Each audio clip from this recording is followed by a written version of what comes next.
G'day, down the shed today, changing out control arm and ball joint on a Toyota Camry.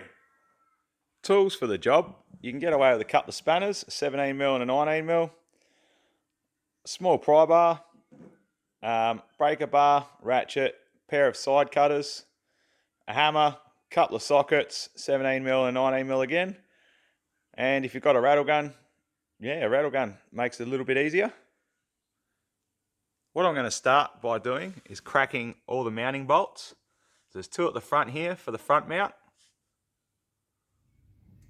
and one bolt for the rear mount, which I'll show you. Just there. It has a retaining nut up the top there, which has got a little tab which locks it out as you undo it.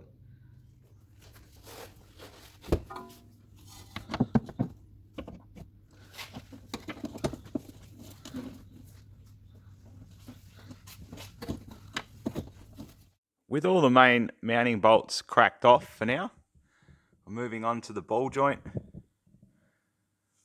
This is where the side cutters come in handy to remove that split pin. Have you ever got one of these out without using the press? Yeah.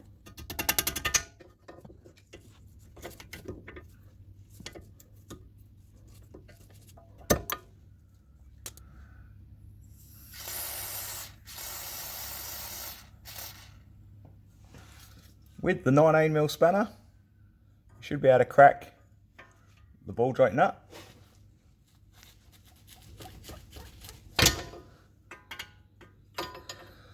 Then just undo that.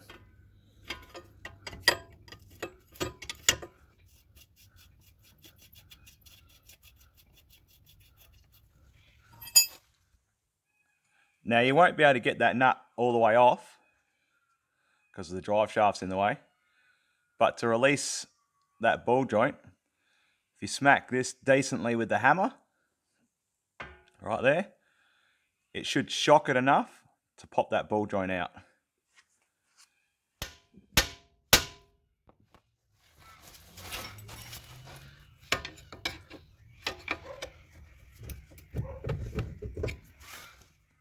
Now with the ball joint cracked, you can get the rest of that nut off. It should come off now. Let's pull those bolts out, hold the control arm in place, and it should slide out.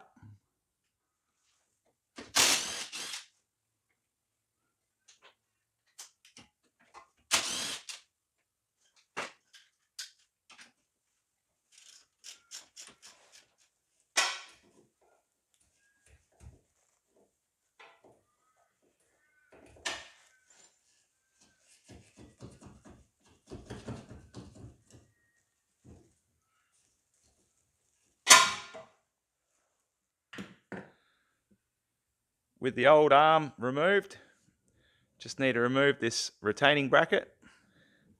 We'll give that a clean up before we put it on the new one. Now the new arm comes with a sway bar link bracket, which we don't require. We'll just pull that off. You'll also have to either remove your old ball joint from the old arm, fit it to the new, or I'm just going straight for a new one because we're going to this much effort. Might as well put a new one on. But I'll do that after I've fitted the arm.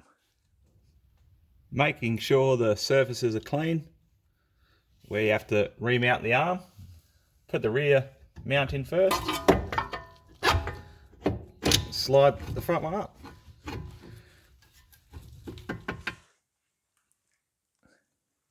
Making sure you've got your retaining plate back in place.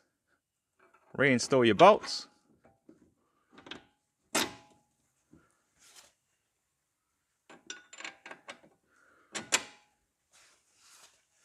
Loosely do them up.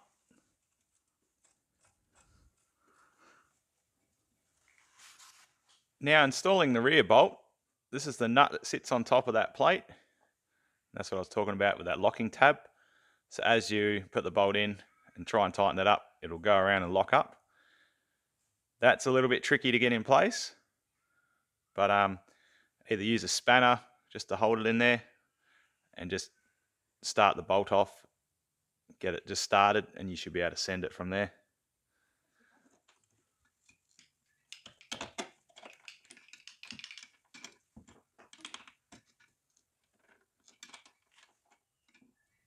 Now with all those bolts in place, you can tighten them up and we'll move on to the ball joint. In the new ball joint kit comes with these collars which go on the outside holes here to take up the slack from when that stud goes in place.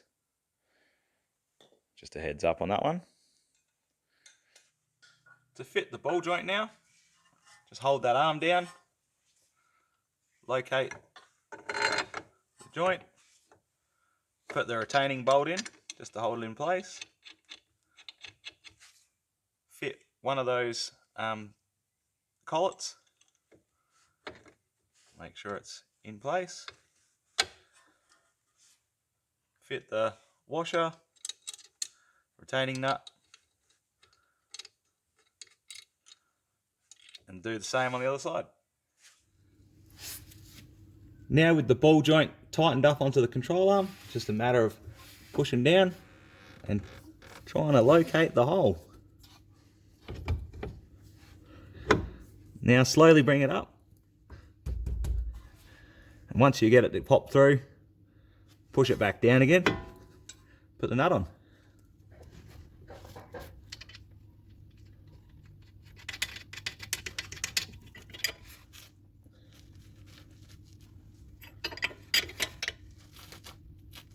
With the ball joint tightened up, if you do have any dramas and it keeps spinning on you, just place the jack underneath here just to take the weight and push the taper of the ball joint into the hub.